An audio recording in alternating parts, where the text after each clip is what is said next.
What's poppin'? My name is Richie and today I want to show you 4 secrets that every terrain map maker has to know that are super essential to creating great terrain and making your map look as good as possible. So with that being said, let's jump right into it. Okay, so the first one to this has something to do with the pathways. And this one is something that a lot of you guys probably would not even consider terrain, but pathways are a super essential part of building any kind of terrain and actually building playable terrain.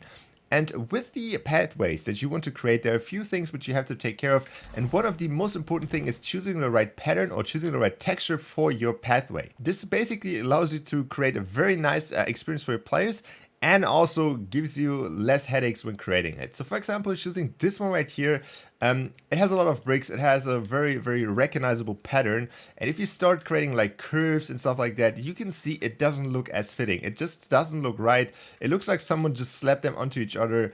The bricks obviously overlap and it just doesn't look good.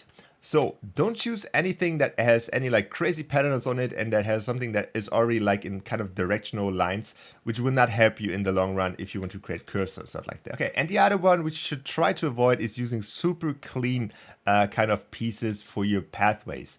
I absolutely love this piece. I think this piece is from the power plant gallery, and it is super nice to create streets and like very big like areas. It just looks super clean. But for building pathways where you have to build like custom curves and stuff like that, it is not really that good. One of the reasons you see over here is because you cannot stack them into each other. If you try to stack them into each other, they will start this like jittering effect and it just doesn't look good. The reason for that is because these textures are applied to the piece. So if I go here and just place it, you can see that the texture will always stay on the line however I place it.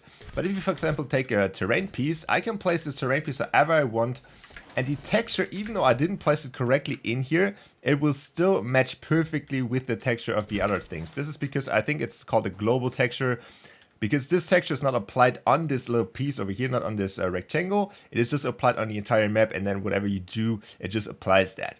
And that is one reason why you should always take care of what kind of piece you want to use for your terrain pieces, and make sure that you save yourself a lot of headaches when creating this. But on the other hand, pieces that you should try to use are pieces that have like super random textures where it doesn't really matter if the textures are lining up perfectly, or if like these little cracks and bits and pieces are really sticking out that much. Because you can see here that I have a little crack here, but it doesn't really like fall into my eyes immediately. Like even if I run here, it's like, okay, it's there, but it's not that big of a deal.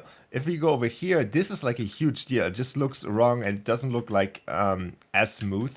But this one over here, it just feels natural. And that is something that you should always take a look for if you create pathways. The right texture, the right piece that you want to use is very important. Coming to number 2 is something that will help you to stick out a little bit more from the rest of the people that are using just pieces as they're meant to be used. Because you can see here, this looks really cool. This looks like a really cool ground here. But this is fully created out of this piece over here, which is part of the caves, I would say. And it doesn't even meant to be used as like a kind of like ground piece, but you can see it looks really cool. You can use this as dirt for like a field or something, or just as a like pathway or something like that. It looks really good. And on the same note, you can also combine it with other pieces which are maybe not meant to be used like this in particular, because this one over here is like this big wall piece, the round corner piece here. If you just put that in to have like a different level of floor here, so you have a little bit of like elevation here, it just looks like a little bit more natural. You can create really unique pieces by just using pieces that are maybe not meant to be used like that, but still will look amazing on these different terrains. So here's another example of a piece which I completely misused, you can say. So you can see over here, this is again one of the cave pieces, but I just used this like little edge over here, put it down, put a water piece over it, and you can see it looks really cool because it kind of gives the illusion that there's a little bit of depth in there, and it really creates a nice texture for the ground of the sea level here, which is really amazing and looks really cool, I think. All right, coming to number 3, and this one is for all the people who are struggling to close out these little gaps and make them work as smooth as possible. We all know this problem. We all have maps where we have these little gaps where they just look annoying and it doesn't look right. Technically, I could close this gap if I just try to, you know, get it a little bit closer here. But you guys know that we all have these like little bits and pieces where we cannot close them up. So a good tip for this is actually using primitive shapes to kind of close out these gaps, because the cool thing about the primitive shape is they have a bunch of different colors, and you can basically have any kind of terrain with any kind of different color and just close them out. And you can make these gaps look less obvious, obviously, by just stuffing in the primitive shape galleries into these little like bits and corners and pieces. Just put in the right color, stuff it in here. For example, this one is just a cylinder over here stretched out, and just stuffed it in here. Obviously, it's not perfect by any means, but it still looks better than having this like little edge over there. So you can see here's another example. Obviously, this looks a lot better than having this corner over here and there, and it would definitely make it look a lot better than before. And for the last one on the list, we have probably the oldest trick in the book for creating fake depth in video games, and that is using smoke or using different shades of color to create a fake size illusion for your maps. And you can see here that this is not the biggest of hills, but if you go down here and just look at this from this like from a far away as a background, this looks insanely huge, but in reality it isn't really that huge. The reason why it looks so huge is because I created a fake kind of illusion that this is bigger or further away than it should be.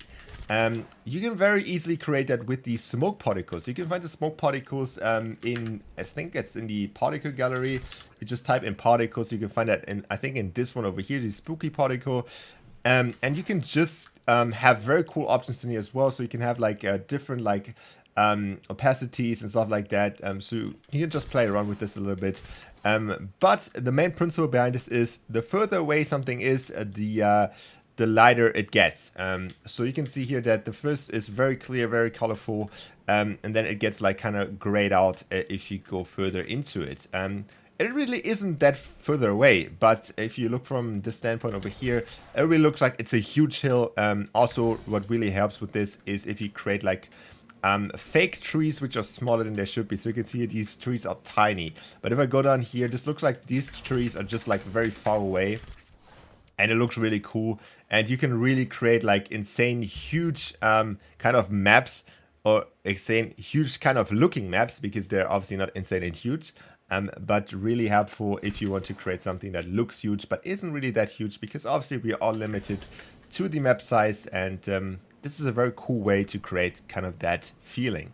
Okay, thank you guys for watching. Hopefully you enjoyed this video. Hopefully you could learn something. Don't forget to subscribe and turn on the bell. Use code RICHIECHITS in the item shop. And I'll see you guys back in the next one. Bye.